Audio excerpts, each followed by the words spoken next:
was a prince bathed in blood, a ruler whose cruelty has echoed through the centuries, so feared and so brutal that his name became synonymous with the monster of legend, Dracula. But behind the vampire myths lies a real man, a man forged in war, betrayal, and political chaos. A man whose appetite for vengeance was so insatiable that even his allies trembled in his shadow. This is not fiction. This is the true story of Vlad III of Wallachia, Vlad the Impaler. The year is 1431. The town of Sigashora, nestled in the Transylvanian Alps, is quiet under the cover of night. A boy is born to Vlad II Dracula, a member of the Order of the Dragon, a secretive chivalric order sworn to defend Christianity in Eastern Europe. That symbol, the dragon, would one day give rise to his son's most infamous name, Dracula, meaning son of the dragon. But this child would not be remembered for his faith. He would be remembered for the forests of the dead, the impaled bodies of enemies that lined his roads, the psychological warfare that broke empires. Vlad's childhood was no fairy tale. At just 11 years old, he and his younger brother Radu were handed over to the Ottoman Empire as political hostages. His father hoped this deal would keep the peace between Wallachia and the mighty Turks. But in captivity, Vlad learned more than politics. He learned cruelty. He watched men whipped, limbs broken, impaled alive. The Ottomans were ruthless in punishing dissent, and young Vlad absorbed it all. But while Vlad studied terror, his world back home collapsed. In 1447, his father Vlad II was murdered by Wallachian boyars, the powerful nobles who ruled the land behind the scenes. His elder brother was buried alive. When Vlad returned, seething with rage, his soul had changed. What came back was no longer a boy, but a prince with a vendetta and the mind of a tactician trained by monsters. Vlad's first rule over Wallachia was short, a mere few months in 1448. But it wouldn't be his last. He would reclaim the throne in 1456, and this time, he would hold it with an iron fist and 1,000 sharpened stakes. Wallachia in the 15th century was a political nightmare. Caught between the Catholic Hungarians to the west and the expanding Muslim Ottomans to the east, the land was torn by shifting alliances, betrayal, and internal corruption. The boyars were the real power brokers, constantly installing and assassinating princes like chess pieces. Vlad had seen what they were capable of, and now it was time to make them pay. His campaign began with a purge. On Easter Sunday of 1457, Vlad invited hundreds of boyars and their families to a lavish feast.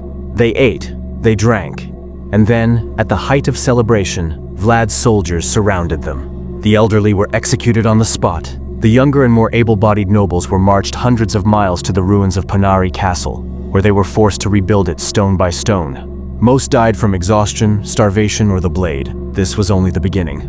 Vlad ruled through terror. He implemented strict laws, eliminating crime with brutal consequences. Thieves were dismembered. Adulterers were skinned alive. Liars had their tongues torn out. But nothing defined Vlad's reign more than his favorite punishment: impalement. Victims, criminals, enemies, or simply those who defied his will, were impaled on long wooden stakes, often through the rectum or abdomen, and hoisted upright. Death could take hours, even days. Entire hills were turned into macabre forests of impaled bodies. One Ottoman envoy described seeing over 20,000 corpses skewered along the road to Vlad's capital of Targovishte. The smell was unbearable, but the message was clear. This was a land of no mercy. Vlad's cruelty reached its zenith in 1462. Tensions with the Ottoman Empire had reached a boiling point. Sultan Mehmed II, the conqueror of Constantinople, sent an army to depose Vlad and replace him with his brother Radu, who had converted to Islam and grown close to the Sultan during their youth in captivity. Vlad knew this war was coming, and he prepared it with horrifying brilliance.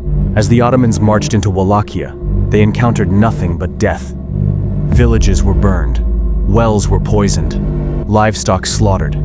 Vlad had employed a scorched earth tactic, denying the enemy food, shelter, and morale. And then they came upon the horror. Outside the capital, the Sultan and his troops found what has since been called the Forest of the Impaled.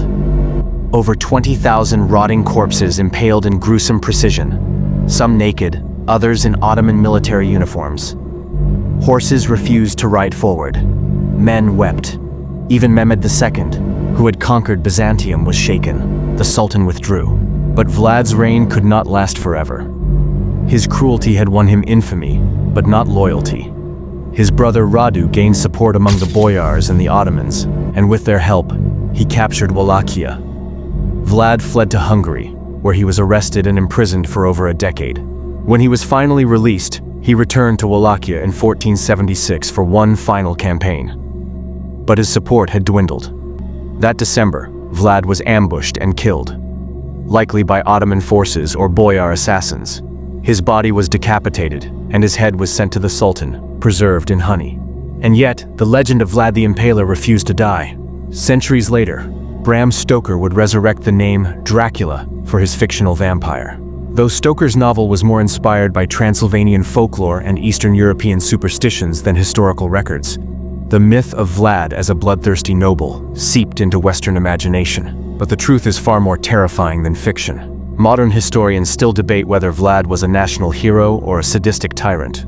Romanian scholars sometimes celebrate him for his resistance to the Ottomans and his fight for sovereignty. Others condemn the inhumanity of his punishments, but the primary sources remain chillingly consistent.